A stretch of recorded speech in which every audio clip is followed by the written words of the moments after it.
जनानन्दनं वीरं जानकीशोकनाशनं कपीसमक्षहन्तारं वन्दे लङ्कां भयङ्करं मन्दारमालाकुलितालकायै कपालमालाङ्कितशेखराय दिव्याम्बरायै च दिगम्बराय नमः शिवायै च नमः शिवाय। नमस्कार मित्राणि, जय विश्वनाथ, हर हर महादेव। आइए बंधुओं, आज हम विगत वीडियो के अवशिष्ट भाग को संपन्न करें। कल हम चर्चा कर रहे थे दंत धावन के विषय में। आज उसी के बचे हुए अंश का भाग पूरा करते हुए आगे की चर्चा करेंगे। आज दंत धावन अवशिष्ट है, इसके बाद तैलाभ्यंग विषय की चर्चा करेंगे। तैलाभ्यंग में किस दिन तेल उद्वर्तन आदि लगाएं और किस दिन न लगाएं, इसके बारे में आगे चर्चा करेंगे। कल हमने बताया कि किस वृक्ष के दातुन से क्या फल मिलता है तथा किस वस्तुओं के दंत धावन नहीं करना चाहिए। आप उसे दोबारा सुन सकते हैं, वीडियो में है। दंत धावन के दातुन को जल से धोकर इस मंत्र से दातुन को अभिमंत्रित करना चाहिए, जिससे दातुन तथा दंत धावन का पूरा फल प्राप्त हो। यह मंत्र ही नहीं है, यह तो वनस्पति के अधिष्ठात्री देवता से प्रार्थना है।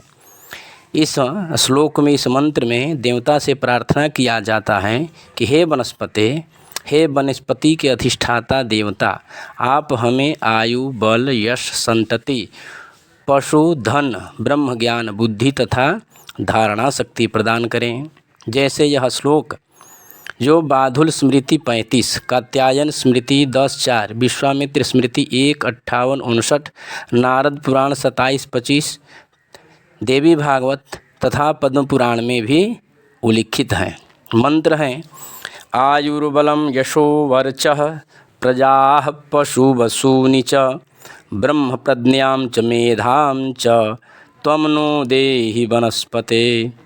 आयुर्बलम यशो वर्चः प्रजाः पशु वसूनि च ब्रह्म प्रज्ञां च मेधां च त्वं नो देहि वनस्पते। इस सद्भावना से वनस्पति स्वरूप दातुन को ग्रहण कर प्रार्थना कर तब दंत धावन करें, जिससे दंत धावन का पूर्ण फल प्राप्त हो। आगे कहते हैं, जिस दिन दातुन न मिले अथवा जिस दिन दंत धावन करने का निषेध किया गया है, उस दिन क्या करें? तो लघु हारित स्मृति, बाधुल स्मृति, नरसिंह पुराण, स्कंद पुराण और देवी भागवत के इस श्लोक सूत्र को ग्रहण करके जैसा आचार करने को कहते हैं उसे हमें करना चाहिए। यही सदाचार है। देखें ये स्मृतियाँ और पुराण क्या कहते हैं। कहते हैं, अभावे दंत काष्ठानां प्रतिसिद्ध दिनेषु च अपाम 12 गंडूशैर मुख शुद्धिम समाचरेत। स्कंद पुराण में कहते हैं, वर्जिते दिवसे चैव गंडूसांश्चैव षोडश तत्तत् पद्म सुगंधैर्वा मुखशुद्धिं चकारयेत्। वर्जिते दिवसे चैव गंडूसांश्चैव षोडश तत्तत् पद्म सुगंधैर्वा मुखशुद्धिं चकारयेत्। यदि दंत काष्ठ का अभाव हो, न मिल पावे, उपलब्ध न हो, अथवा उस दिन दंत धावन करने का निषेध किया गया हो, तो उस दिन क्या करें? तो अपाम 12 गंडूशैः, जल से 12 कुल्ले करें। 12 कुल्ले करके मुख शुद्धि को संपन्न करें। यही बात स्कंद पुराण में कहते हैं कि जिस दिन दंत धावन मना किया गया है अथवा दातुन उपलब्ध न हो, उस दिन उस वृक्ष के पत्र या पुष्प से मुख का शोधन करें अथवा 12 कूले करें, 12 कूले करें। अन्य स्मृतियों का नाम हमने उल्लेख किया जो उन सभी ग्रंथों में उन सभी स्मृति ग्रंथों में दातून के अभाव में या निषिद्ध दिनों में 12 कुलें करने को कहा गया है। ऐसा ही उल्लेख है जैसे स्कंद पुराण में भी लिखा है, अलाभे दंतकाष्ठानां निषिद्धे वाथवासरे गंडुषा द्वादशग्राह्या मुखस्य परिशुद्धये। इस श्लोक में भी यहाँ निषिद्ध दिन, निषिद्ध तिथि आदि में 12 कुल्ले करने को कहा गया है। स्कंद पुराण में एक और वचन कहा गया है जो 12 कुल्ले करने को व्यक्त करता है, जैसे कुर्यात द्वादश गंडूषा ननुक्ते दंत धावने। निषिद्ध दिनों में 12 कुल्ले करें, यही श्लोक का अर्थ है। अब हम निषिद्ध दिनों की चर्चा करेंगे। ये निषिद्ध दिन कौन है जिस दिन दंत धावन न करें? तो शास्त्रों में उन सभी तिथियों को बताया गया है जिस दिन निषिद्ध किया गया है, जिस दिन दंत धावन नहीं करना चाहिए। नरसिंह पुराण, विष्णु स्मृति, स्कंद पुराण, शिव पुराण, देवी भागवत, गरुड़ पुराण और महाभारत, इन सभी स्मृति पुराण ग्रंथों में क्या कहा गया है, इनके वचनों को सुनिए। प्रतिपत्त परवषष्ठेषु नौम्यां चैव सप्तमाः दंतानां काष्ठ संयोगात् दहत्या सप्तमं कुलम्। अर्थात प्रतिपदा, षष्ठी, नवमी, अमावस्या, रविवार, व्रतोपवास का दिन, श्राद्ध के दिन, ग्रहण और सूर्यास्त का समय, इन कहे गए दिनों में जो दंत धावन करते हैं या जो दंत धावन करता है वह अपने साथ पीढ़ियों को नरक में ढकेल देता है, अर्थात उसके पितर नरक में गिर पड़ते हैं। वहीं दूसरे श्लोक में कहा गया है, प्रतिपद दर्शष्ठेषु नौम्यैकादशी रवौ काष्ठ संयोगात् दहत्या सप्तमं कुलम्। इस श्लोक में एक एकादशी तिथि को और बढ़ाकर कहते हैं, जिसमें भी वही कहा गया है कि प्रतिपदा, षष्ठी, नवमी, अमावस्या, एकादशी, रविवार आदि व्रतोपवास, जिस दिन व्रत उपवास रखना हो उस दिन, श्राद्ध के दिन और सूर्यास्त के समय जो दंत धावन करते हैं वे भी आ सप्तमम कुलम दहत्या सप्तमम कुलम, वे भी अपने 7 पीढ़ियों को दग्ध कर देते हैं।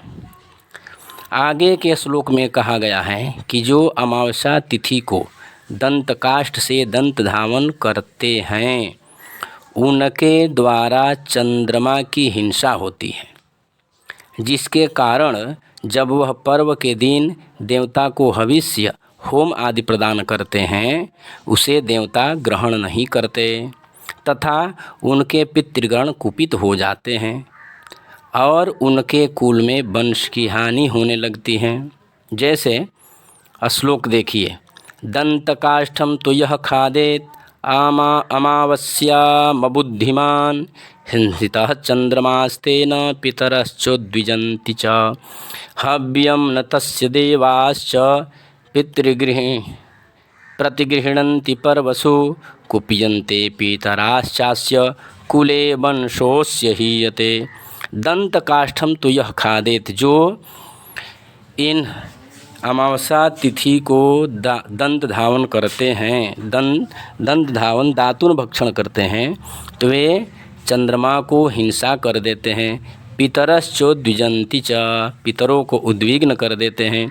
हव्यम न तस्य देवाश्च, उनके दिए हुए हव्य, होमाहुति आदि देवता न तस्य देवाश्च प्रतिगृह्णन्ति पर्वसु, पर्व त्यौहार आदि के दिन जो उत्सव मनाते हैं या श्रद्धा से देवताओं को हव्य कव्य आदि देते हैं, उस श्रद्धा को देवता ग्रहण नहीं करते। उनके दिए हुए हव्य, होमाहुति आदि देवता स्वीकार नहीं करते। कुप्यन्ते पितराश्चास्य, उनके पितर लोग कुपित होकर कुले वंशुस्य हीयते, उनके वंश, कुल में वंश की हानि करने लगते हैं। अमावस्या को दातुन करने से पितर उद्विग्न होकर वंश की हानि करने लगते हैं, देवता कुपित हो जाते हैं, जिसके कारण वे हमारी दी हुई आहुति हव्य आदि ग्रहण नहीं करते हैं। पितरों के उद्विग्न के कारण हमारी कुल परंपरा अवरुद्ध होने लगती हैं, अवरुद्ध हो जाती हैं और देवता कदापि हवि ग्रहण नहीं करते। बंधुओं, शास्त्र हमें दिशा दिखाते हैं। यदि शास्त्रों की आज्ञा नहीं मानेंगे तो हमें विकट परिस्थितियों का सामना करना पड़ेगा निश्चित रूप से। तब यदि हम कितना भी उपाय करें उसका कोई परिणाम प्राप्त नहीं होता। क्यों कि शास्त्र की आज्ञा का अवहेलना किया गया है। जहाँ शास्त्र की आज्ञा की अवहेलना होती है वहाँ देवता और पितर कुछ भी ग्रहण नहीं करते। इस देवता उनके पूजा पाठ, स्तुति पाठ आदि भी स्वीकार नहीं करते। पितर लोग जलांजलि या पिंडदान स्वीकार नहीं करते। सारा किया गया धर्म कर्म व्यर्थ चला जाता है। इसीलिए शास्त्रों में कहा गया है, आचार प्रभवो धर्मो धर्मस्य प्रभुरच्युतः आश्रमाचार युक्तेन पूजितः सर्वदा हरिः। यह नारद पुराण का वचन है कि हमारा आचरण ही, कौन सा आचरण? तो जो शास्त्र संगत आचरण हो, जो शास्त्र हमें मार्ग प्रशस्त करते हों, उस पर हम आचरण करें तो हमारे देवता और पितर हमारे हव्य कव्य आदि को प्रसन्नतापूर्वक ग्रहण करते हैं और हमें आशीर्वाद देते हैं। हमारी अपेक्षाएं, मनोकामनाएं को पूर्ण करने के लिए तत्पर रहते हैं। इस तरह से हम दंत धावन के प्रकल्प को अब विराम करते हैं। आगे हम चर्चा करेंगे तैलाभ्यंग विषय पर। यह भी महत्वपूर्ण विषय है। हमें स्नान के पहले तैल उबटन आदि का प्रयोग अवश्य करना चाहिए, जिससे शरीर में कांति बढ़ती है, नैरुज्यता प्राप्त होती है तथा आयु भी बढ़ती है। जैसा कि कहा गया है, आयु कांतिश्च नैरुज्यम वर्धन्ते तैलमर्दनात्। तैलमर्दन से, तेल लगाने से आयु, कांति और नैरुज्यम, निरोगिता बढ़ती है। यहाँ एक प्रश्न उठता है, क्या तैल उबटन आदि लेप विलेप रोज करें या इसका भी कुछ नियम शास्त्रों में बताया गया है? इसका उत्तर है हाँ, शास्त्रों में इसका भी नियम है, कब कब तैलाभ्यंग करें और कब न करें। ब्रह्मवैवर्त पुराण में कहा गया है कि कुहु पूर्णेन्दु संक्रांत्याम चतुर्दश्याष्टमीषु च नरः चांडाल योनिश्च योनिः स्यात् स्त्रीस्तैलमांस सेवनात्।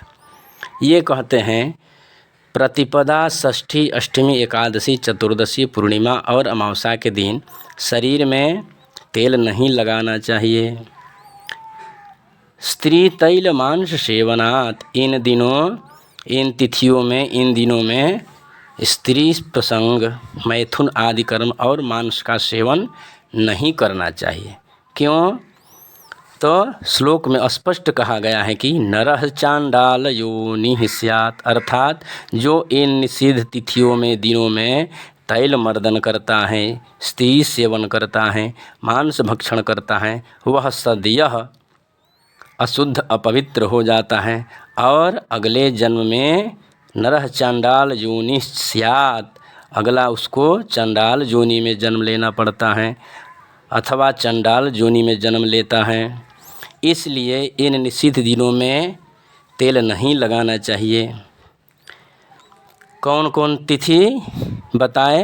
तो प्रतिपदा, यह अंग्रेजी तिथि नहीं है, तारीख नहीं है, यह वैदिक तिथि है और भरसक हमें वैदिक तिथि का ज्ञान होना चाहिए, क्योंकि अंग्रेजी तिथि की कोई मान्यता नहीं है, वह केवल व्यवहार के लिए है और शास्त्र में तो वैदिक तिथियों की ही गणना है और अनादिकाल से है और अनंत काल तक चलती रहेगी। आगे कहते हैं रविवार, मंगलवार, गुरुवार और शुक्रवार को भी तेल नहीं लगाना चाहिए। वो तो तिथि बताया गया कि प्रतिपदा, षष्ठी, अष्टमी, एकादशी, चतुर्दशी, पूर्णिमा और अमावस्या ये तिथि है। और रविवार, मंगलवार, गुरुवार, शुक्रवार को ये दिवस हैं, दिन हैं, इसमें तेल, उबटन आदि नहीं लगाना चाहिए। लिखा है तैलाभ्यंगम न कुर्वीत गुरु शुक्रार्क भौमसु। यह वामन पुराण और पद्म पुराण का कथन है। तैलाभ्यंगम न कुर्वीत गुरु शुक्रार्क भौमसु। फिर कहते हैं ये श्लोक जो हमने कहा यह कहीं का श्लोक है। अब वामन पुराण और पद्म पुराण का कथन हम ग्रहण करते हैं। तैलाभ्यंगम न कुर्वीत वासरे रविभौमयोः, यह पद्म पुराण का वचन है। और नाभ्यंगमर्के न च भौमपुत्रे, यह वामन पुराण का वचन है। इसमें कहा गया है कि रविवार और मंगलवार को तैलाभ्यंग न करें, तेल, उबटन आदि का लेप विलेप न करें।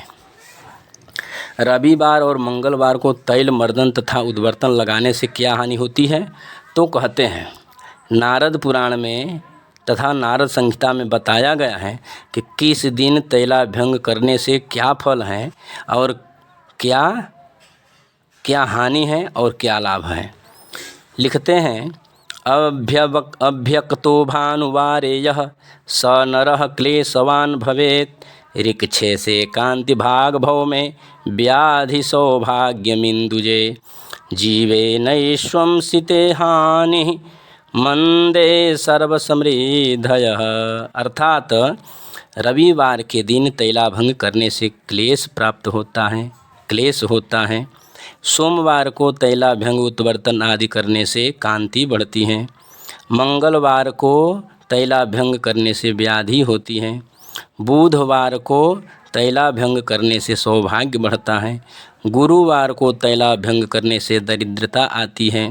शुक्रवार को तैलाभंग करने से हानि होती है। शनिवार को तैलाभंग करने से सर्व समृद्धि की प्राप्ति होती है। अतः विशेष करके सोमवार, बुधवार और शनिवार को निश्चित ही तैलाभंग उद्वर्तन आदि करें, लगावें। तथा भूल कर भी रविवार, मंगलवार, गुरुवार तथा शुक्रवार को तैलाभंग न करें। ये ग्राह्य और निषिद्ध दिन है। सोमवार, बुधवार और शनिवार, इन 3 दिनों में निश्चित रूप से तैलाभंग करें, जरूर करें। न करें तो भी ठीक नहीं है, इस दिन थोड़ा भी तैलाभंग जरूर करें, क्योंकि सोमवार को कांति बढ़ती है। कांति बढ़ाने के लिए सोमवार को अवश्य तेल मर्दन करें। और बुधवार को सौभाग्य बढ़ाने के लिए, अगर सौभाग्य की अपेक्षा हो कि हमारा सौभाग्य बढ़े तो निश्चित ही बुधवार को तैल मर्दन करें, उद्वर्तन आदि लगावें। तथा शनिवार को सर्व समृद्धि की प्राप्ति होने के लिए शनिवार को तेल लगावें। और रवि, मंगल, गुरुवार, शुक्रवार को तेल न लगावें, नहीं तो क्लेश, व्याधि, दरिद्रता और हानि ये हमें झेलना पड़ेगा। यदि आवश्यक हो कि इन निषिद्ध दिनों में भी तैलमर्दन करें तो धर्म सिंधु के इस वाक्य का आश्रय या धर्म सिंधु की इस वचन की सहायता से तैलमर्दन करें तो कोई हानि नहीं होगी। जैसे रवौ पुष्पम गुरौ दुर्वा भौमवारे च मृत्तिका भार्गवे गोमयं क्षिप्त्वा तैलस्नानं सुखावहम। तैलस्नानं सुखावहम अर्थात रविवार को यदि तेल लगाना हो तो किसी भी पुष्प को ग्रहण करें और तैल में डालकर उस तेल को उन दिन रविवार को तेल लगावें। गुरुवार को यदि तेल मर्दन करना है तो दूब, घास, दुर्वा डालकर तैल मर्दन करें। मंगलवार को थोड़ी सी मिट्टी डालकर, शुक्रवार को थोड़ा सा गोबर डालकर यदि तैल मर्दन करें, तेल लगावें तो कोई हानि नहीं होगी। यही शास्त्रों की आज्ञा है। नमः पार्वती पतये हर हर महादेव।